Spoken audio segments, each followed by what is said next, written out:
I do receive both checks, my retirement check and the VA compensation, but the government is not going to let you double dip. Let's just say I make $5,000 a month. Compensation wise for the VA is $3,600. And then the $1,400 is what I make additional because of my retirement check.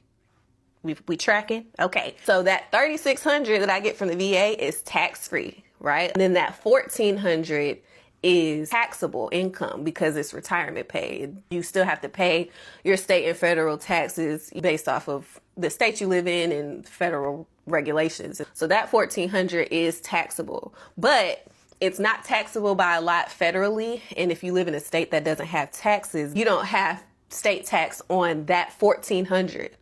So basically 1,400 times 12, y'all do the math. I don't do math in public. 1,400 times 12, and then you look at the tax brackets for that, and then that's the percentage that is applied. Okay, so if I didn't have a VA claim and I was only getting retirement check, then all $5,000 of that money would be taxed.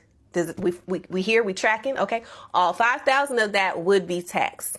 If I didn't have retirement, then I'd only get my 100% VA check, and all of that would be tax-free. So let's say that's $3,600. All of that tax-free. So technically, to answer your question, I do get both checks, but my full retirement check is not fully taxed.